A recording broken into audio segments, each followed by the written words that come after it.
Assalamualaikum to Miss Nur Zulaika binti Zainal. Here, we will like to present our presentation for PAD 240, Government and Politics.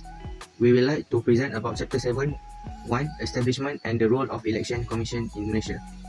Our group member is Muhammad Asri bin Abdul Rahman, second Muhammad Fidaus bin Nizam, third Muhammad Fikri bin Nazri, fourth Nur Ain Sakinah binti Yusaini, and last but not least, Nurul Akilah binti Zairul. Hi, my name is Muhammad Firdaus bin Nizam. My matrix number is 20211444489. The history of Malaysian Election Commission. The Malaysian Election Commission was established on 4 September 1957. During its establishment, the Election Commission is composed of a chairman and 2 members. The first chairman of the commission was Yang Berbahagia Datuk Dr. Mustafa Al-Bakri bin Haji Hassan, while the experts consisted of Mr. Lee Iwibun and Mr. Dit Singh. Following the establishment of the Commission with Malaysia in 1963, the number of members of the Commission was added to 3. The additional members were either from Sabah or Sarawak, who were appointed on a rotational basis. Election Commission headquarters was located at Sultan Abdul Samad Building, Clark Street, Kuala Lumpur from 1957 to 1978. After that, it operated at the Selangor Foundation Building at Jalan Bukit Bintang from 1978 to 1985. Then, it moved to the Tong Ah Building, Jalan Piramli, in the years of 1985. After that, it moved to level 58 Menara Bank Pembangunan, Jalan Sultan Ismail, Kuala Lumpur, in the years of 1988. And now, the present location was in Putrajaya. The main functions of the Malaysian Election Commission. The first function is to make a review of the affairs and boundaries of the electoral division of the parliamentary division and of each state not less than 8 years after the date of completion of the previous review of the affairs and boundaries. Second, conducting voter registration and voter register review. And lastly, conducting general elections of the People's Council and the Legislative Council and conducting by-elections in case of vacancy. The policy of the Electoral Commission is to preserve, supervise and maintain the democratic process in the country through free and fair elections. The history of Tunku Abdul Rahman.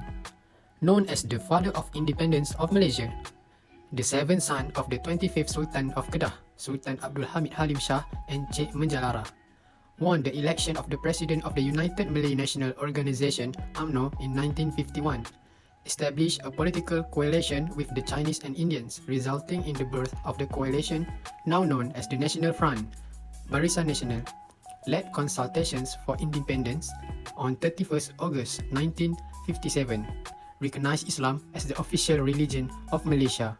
Hi madam, my name is Nur Ain Sakinah binti Yusaini. My matric ID is 20217900673. The result Suruhanjaya Pilihan Raya Krit.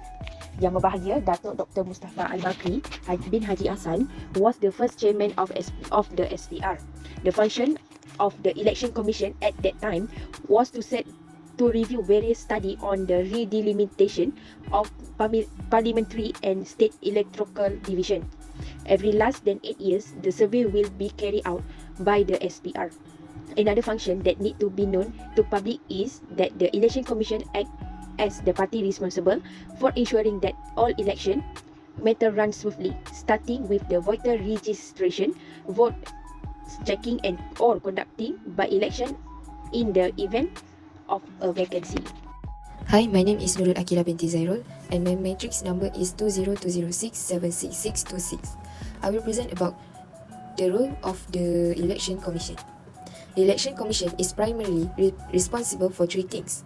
First, to hold general election for the State Legislative Assembly and the House of Representatives, as well as to hold by-elections when a vacancy occurs. Second, to conduct research and reassess parliamentary and state constituency boundaries at least once every 8 years since the last realignment of those borders. Third, to complete voter registration and voter list review. The role of the Election Commission are election regulation.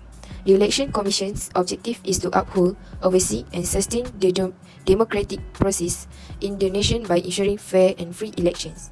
The Commission's job is to make sure that each election allows voters to choose their representative directly. Second of the role of the Election Commission is examine the seat boundaries. Every 8 years after doing study on the election constituencies, the Election Commission is also given the authority to realign the boundary lines. It must be noted that the first obligation is significant since it has to do with the growth of settlements or small towns in a constituency as well as the population increase. The last role of the Election Commission are keeping voter registration records. The Election Commission is also in charge of maintaining the list of registered voters and registering new voters. Additionally, it gathers data on newly created regions to guarantee a fair representation of voters in each district, encourage voting awareness, and updates the electoral roll by removing the names of people who have passed away or been declared ineligible. The first federal election.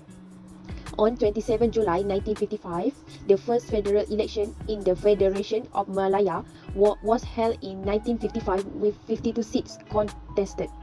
The parties participating in this election are the Odd Alliance Party, which consists of UMNO, MCA and MIC parties. The Alliance parties stated a total of 52 candidates for each constituency.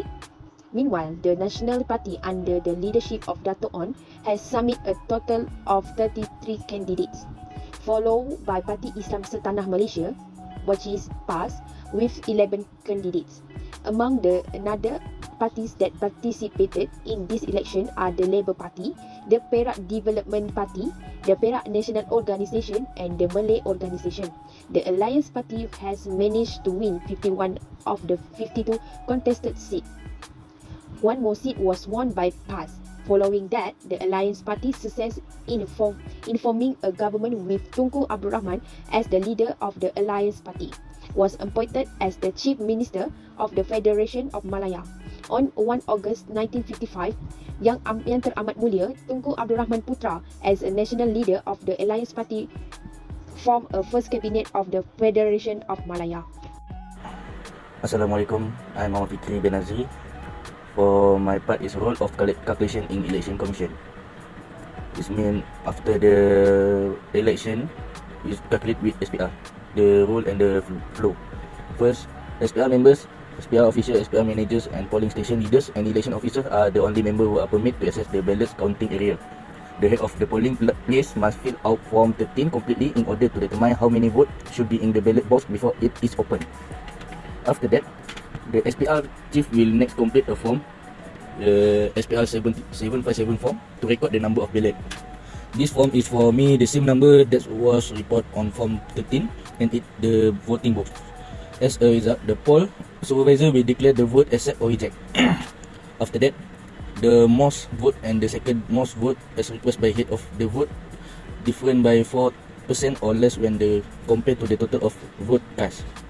The initial vote count statement will reflect the count from SPR 764. The party having a majority seat to represent the People's House and a total of 112 seats will be declared the winner of the general. Next, the head of winning party in general election will become Prime Minister and the member of the party will hold positions such as Minister of Youth and Sport, Minister of Finance and Minister of Administration and Learning. Additionally, a hang parliament result from no party winning with a majority of 112 seats in the lower house means Dewan Rakyat, as happened in the recent general election, the RU 15 on last year. Parliament will give the option to combine the party with the most seats with another party to meet the majority victory requirement with more than 112 seats. There will become the conversation and meet between the party over whether to establish a coalition government of their own government. And if a coalition government is agreed upon, the party that won the most vote in the general election will elect the next Prime Minister. And finally, or lastly, the hang parliament will come to an end if the new Prime Minister and his name approved by Malaysia yang di-Pertuan Agong. Okay, I, Muhammad Asif Abdul Rahman, we would like to present a summary for our presentation. Malaysia Election Commission, EC, and their role to manage the election process in Malaysia. Ever since independence, Malaysia has undergone 15 general election and numerous by-election.